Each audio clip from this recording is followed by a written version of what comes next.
What's going on, guys? Welcome back to the channel. We're in a lovely winter spring day. It was beautiful outside and now it's kind of snowing, but we're back on our F550 here. Last video you seen us put these T25s and the 10 lug adapters, these beautiful 37s. This thing's got just over 5,000 hours and like 135,000 K on it. In the last few weeks of this past month, I've been having DEF issues, and I was actually getting codes for DPF, so your diesel particulate filter pressure sensors. I had a few codes come up on that. This thing's been super hard on DEF. Being a service truck, it sits idles a ton. It gasses me out all the time, as in I'm working around the exhaust, it kicks into a burn, smokes like a chimney, and absolutely stinkier than hell.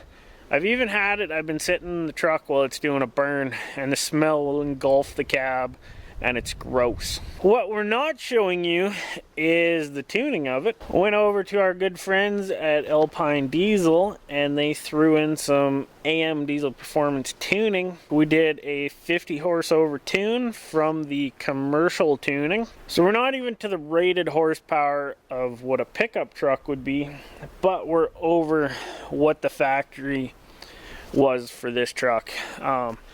I don't know if we put a rumble or a hiss tune for the idle. We're gonna figure that out as soon as we get the exhaust done. But we got a full 5-inch Flow Pro exhaust that we're gonna be throwing on this thing. And then we also have the EGR delete from Dirty Diesel Customs and their CCV delete. So we're gonna be tackling all that in this video. You guys grab a snack and let's get to work.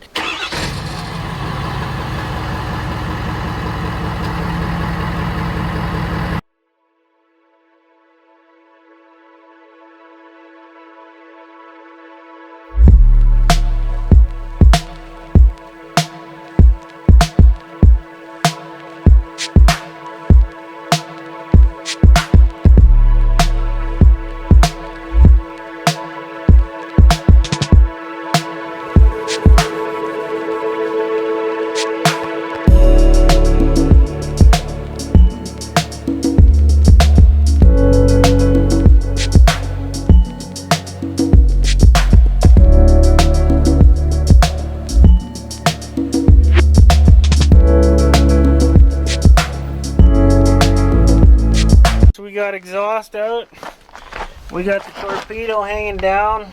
It's been really tight to work in here, so don't mind the short videos. We do have a new piece of exhaust in. Now we came to learn that where it dumps over the axle, it's a little tight. You guys saw me wrap our axle hoop. Now I put this volcano wrap on there, or header wrap on, just because we have a rear fuel tank on this truck. So I want to keep as much heat away from the fuel tank as possible. That's where the exhaust goes factory, so we want to put it there. Because we're a bigger pipe, we'll put that on. Just keep heat in the pipe. We're so far back right now from the engine, it'll still be warm. And let me tell you, this exhaust will be a hell of a lot colder than the factory exhaust ever was. Right now I'm working on dropping that torpedo. Now something I didn't do on the last one is we didn't have these Shibi plugs. So these will be just blank harness plugs that whenever I unplug a module, we'll plug these in and it should help. These plugs say they should work, so let's hope they do. And then of course once we get the mid pipe in and everything, we will have to work on a tailpiece, but that was kind of understood. Whenever it comes to 5500 class chassis, it's the way they go. It's not like a normal pickup. They don't just bolt in and everything bolt up. Now this Flow Pro kit doesn't actually say it works for these, so hence why it doesn't actually work.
got this sucker pretty much over the axle.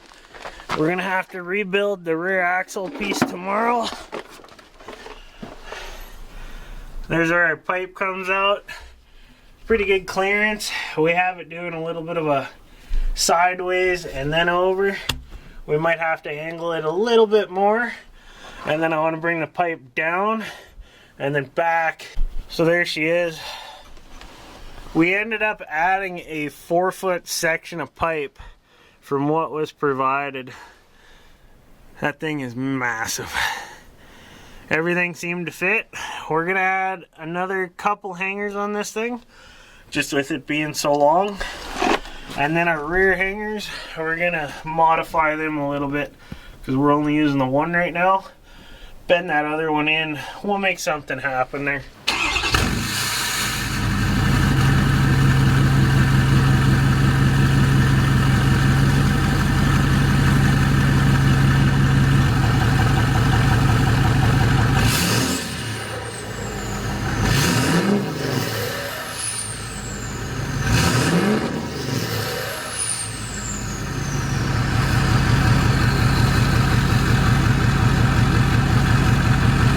Well, continuing on with the delete on our service truck here.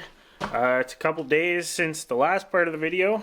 We still have the exhaust to do. Had a bunch of other stuff to take care of, so that came first.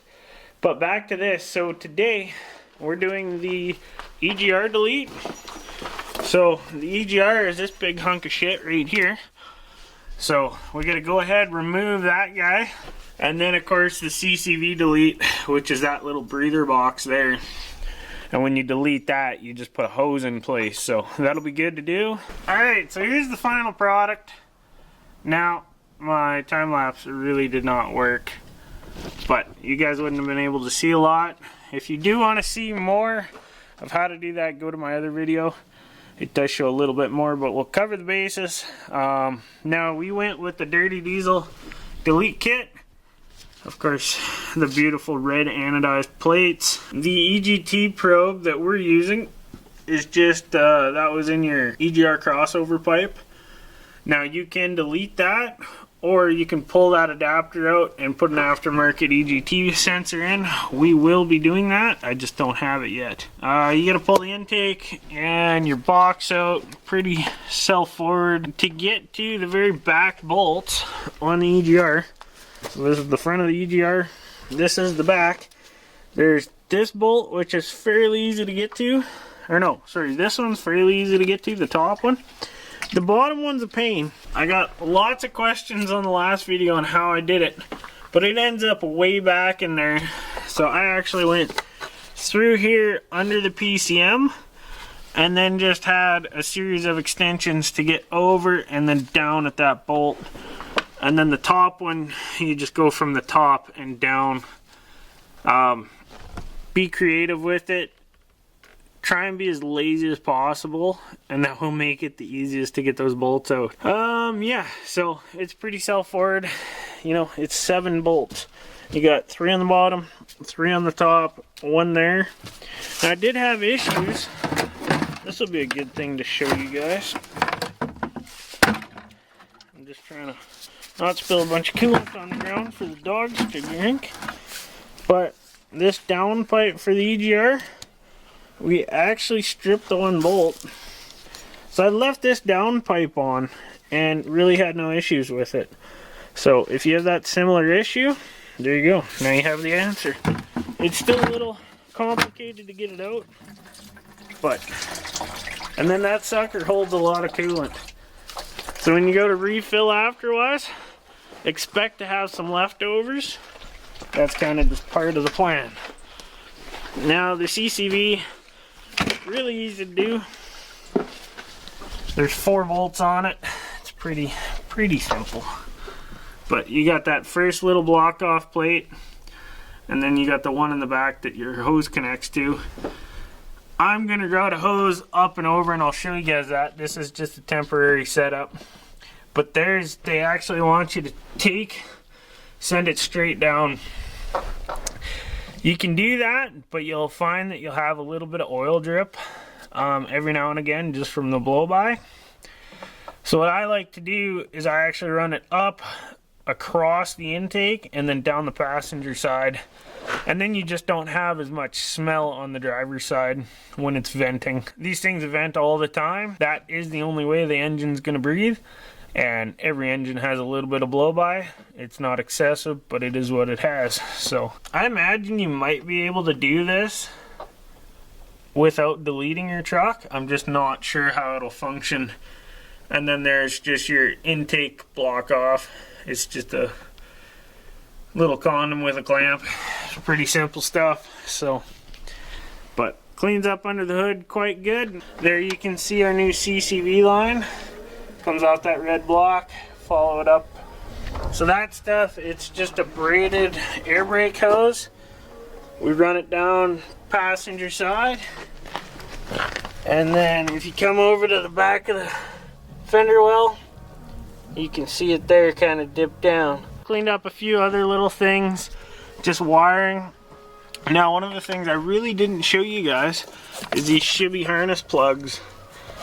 But all it is it's a blank plug that goes into the old connector. So those weren't around when I did my 20, and we taped up our stuff. It didn't work well. So on the 17 and 19 trucks, the older model of this, you could leave all your harness plugs for the emission systems open.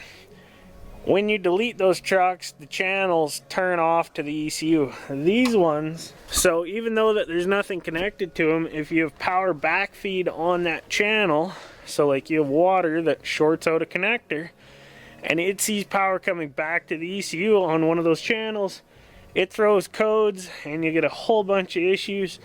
I have a bunch of videos on that and how to bypass all that, and I'll show you guys quick. It's just this little 20 pin plug. You can disconnect this, and that is your emissions harness on the 20 and up trucks. You guys can see those shibby plugs again. So they're just little blanks. Tie up all your harness, make it look pretty. And there's our 4-inch to 5-inch. And then we have a full 5-inch straight pipe all the way back. Turned out really nice.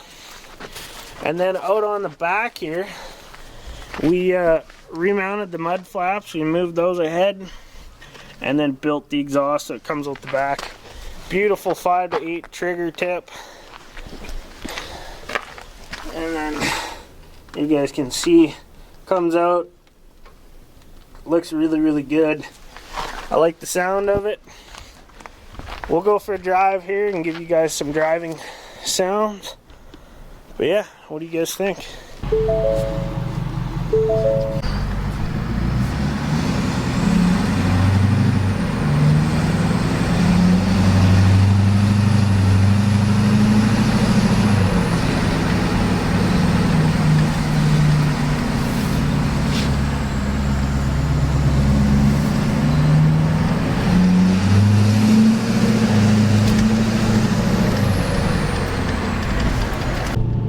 Really surprised. We're just cruising, doing about 90-ish, 95.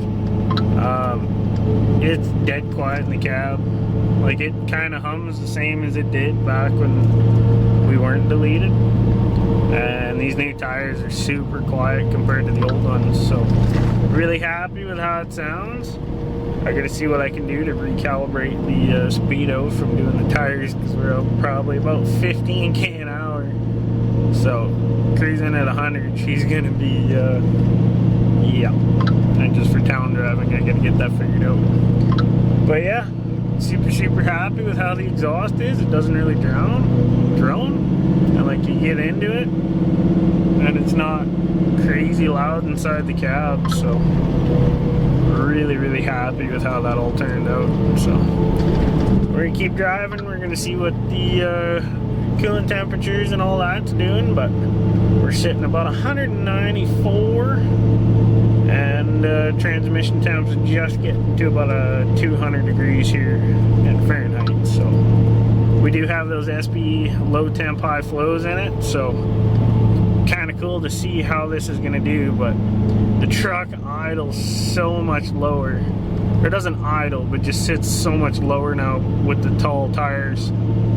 because our gearing is down so much. So really cool to see that. And yeah, there's a whole lot to learn from driving this thing now, and we'll keep you posted with the channel. And if we have any issues, you guys know I'm not afraid to show my screw ups, so that'll be in there. So also stopping wise, the exhaust brake works pretty decent. Of course, we got a whole lot more rubber on this thing, so she doesn't stop on the dime, and it never did. But yeah.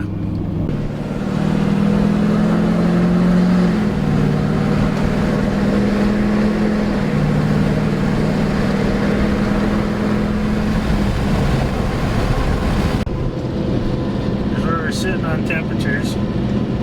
Pretty decent.